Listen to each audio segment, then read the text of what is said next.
Vous savez, des fois on dit des images valent mieux que 1000 mots et je pense que cette image résume parfaitement ce qu'est actuellement Kylian Mbappé et le match qu'il a produit. Salut à tous les gars, c'est Asial. Aujourd'hui, on se retrouve pour une nouvelle vidéo.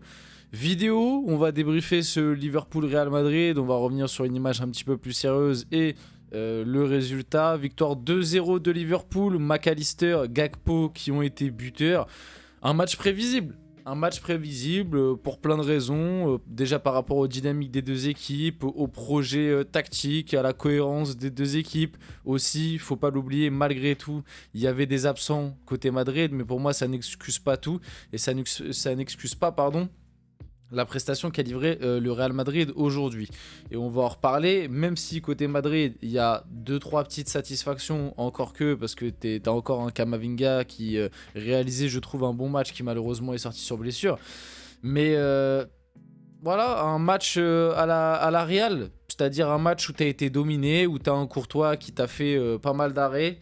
Ça se finit sur un 2-0, honnêtement, ça peut faire plus, ça peut faire beaucoup plus, comme aussi si le Real Madrid avait eu le fameux top player qu'on nous vend et qu'on nous explique qui est Kylian Mbappé, et je suis sûr que ce Real là fait le même match mais qu'à la place de Mbappé c'est Vinicius, le Real peut-être au final ne le perd pas.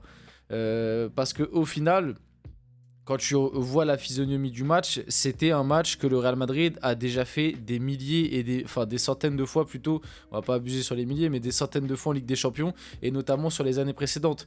J'ai vu un Real Madrid se faire dominer, j'ai vu un Real Madrid courir, se sacrifier, avec un Courtois qui te sauve, qui fait beaucoup d'arrêts, bref, vous voyez très bien les scénarios de quoi je parle, et puis au final, il y a un 0, et puis penalty pour le Real, et là, tout bascule. Tout bascule parce que ton joueur star, qui était censé être celui qui allait te porter sur ce match, se chie dessus encore une fois.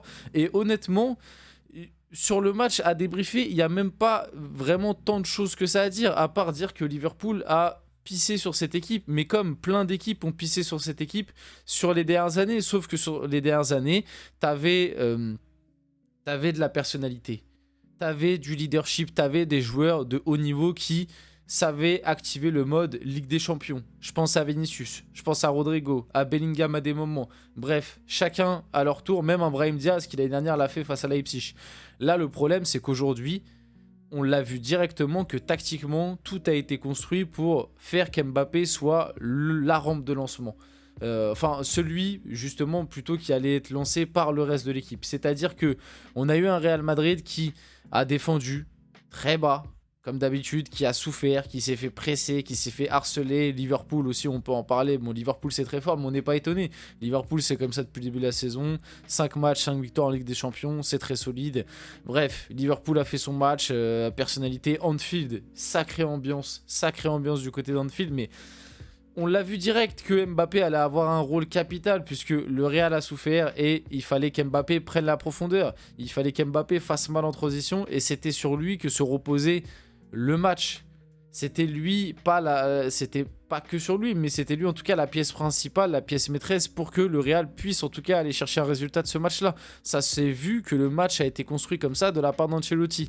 Le problème, c'est qu'Mbappé, encore une fois, est passé complètement au travers et n'a pas répondu présent. D'ailleurs, je suis parti très très loin dans mon explication, mais si la vidéo vous plaît et les débriefs vous plaisent, n'hésitez pas à liker, commenter, partager et vous abonner. Ça fait toujours plaisir et ça aide pour le développement de la chaîne. Mais voilà, le problème, c'est que ce joueur n'a plus rien. Au bout d'un moment, moi, franchement, je me pose vraiment la question, mais qu'est-ce que vous allez trouver encore une fois là pour expliquer le match? Dire que du côté du Real, il y a des absents, ok, mais moi j'ai vu un Bellingham faire un bon match. Par exemple, j'ai vu un Camavinga faire un bon match. Alors oui, le Real Madrid, il y a des absents. Oui, le Real Madrid, ça a jamais été une équipe dominatrice dans le jeu. Ça a jamais été ça, et encore moins en Ligue des Champions. Ça a jamais, sur les dernières années, le Real Madrid a souvent gagné en subissant dans le jeu, mais en ayant de la maîtrise. Parce que tu peux subir dans le jeu, mais maîtriser tes temps forts et tes temps faibles. Et le Real Madrid savait très bien le faire. Et notamment, savait maximiser le peu de temps fort qu'ils avaient avec des grosses individualités et des mecs qui répondaient présents. Des mecs qui étaient des joueurs de haut niveau. Mbappé, là, c'était à son tour. C'était son équipe. C'était lui qui était censé faire basculer le match pour le Real. Il a eu le penalty, il a eu plein d'opportunités, on va dire, de faire basculer le match positivement. Voilà, il l'a pas fait, il n'a pas réussi à le faire. Et vraiment, la sensation que Mbappé donne, c'est d'un joueur fini. Voilà. Et c'est pour ça que moi, je me pose vraiment la question, mais qu'est-ce que là, vous allez essayer de trouver pour expliquer?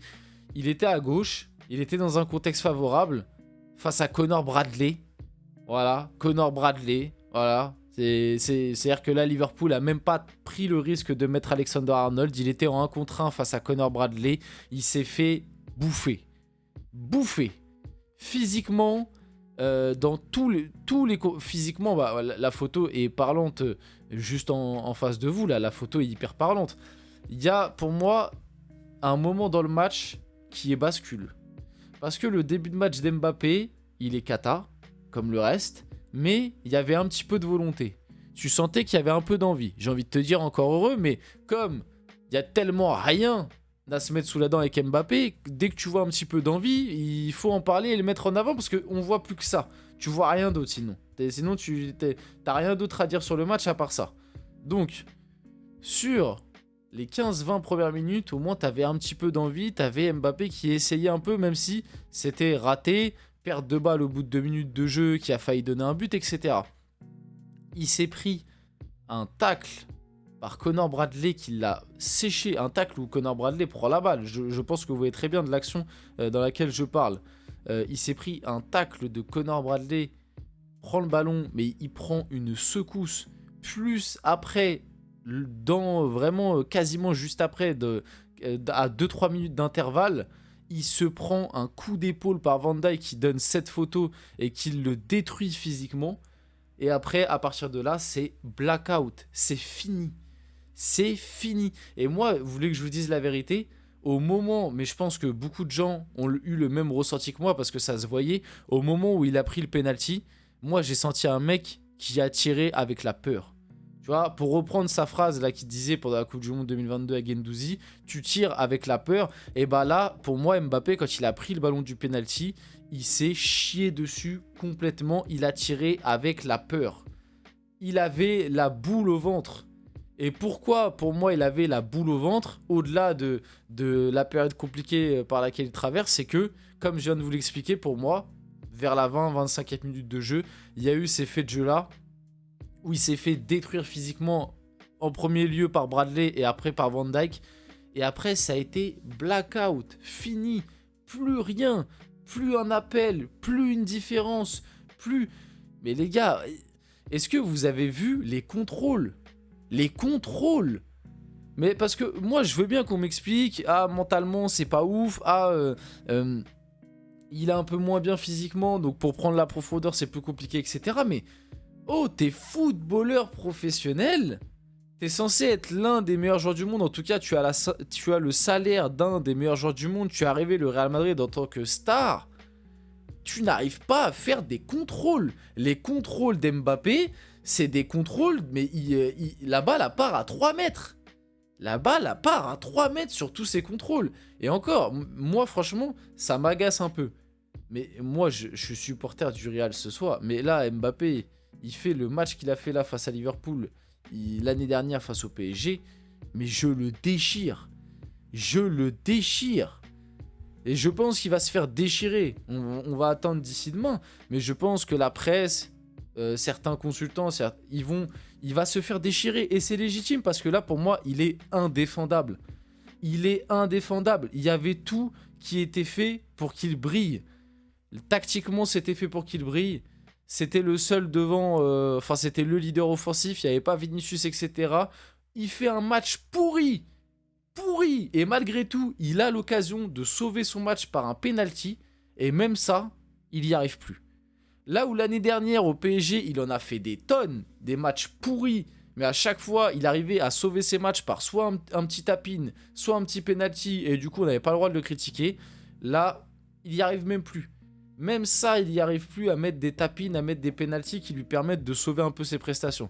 Honnêtement, moi je vous le dis, hein, à l'heure actuelle, il faut arrêter. Si le Real Madrid veut redevenir un club et veut réespérer réussir sa saison, en tout cas se relever de ce début de saison compliqué, Mbappé c'est sur le banc. Alors là en ce moment non, parce que t'as pas Vinicius, t'as pas Rodrigo, mais pour moi au retour de Vinicius et Rodrigo, Mbappé c'est un petit tour sur le banc. Je pense que ça peut pas être pire que ce qu'on voit actuellement, parce que l'excuse du oui mais si tu le mets sur le banc tu vas le perdre, tu peux le tuer mentalement, il y a plus rien les gars. Tu vas pas tuer un mec qui est déjà mort, c'est fini. Là à l'heure actuelle c'est fini, justement qu'il aille un petit peu sur le banc, que ça... Peut-être que, on sait pas, peut-être que au contraire ça va le réveiller un peu, mais là c'est fini. C'est fini. Et vous voyez, au final, t'as envie de débriefer un match, mais pour moi, le match est tellement conditionné par lui que t'es obligé de t'attarder sur lui, quoi. Donc voilà. On finit la vidéo là-dessus. J'espère que cette vidéo vous a plu. Si c'est le cas, n'hésitez pas à la liker, commenter, partager et vous abonner. Les gars, c'était Azial. On se retrouve très rapidement pour une prochaine vidéo.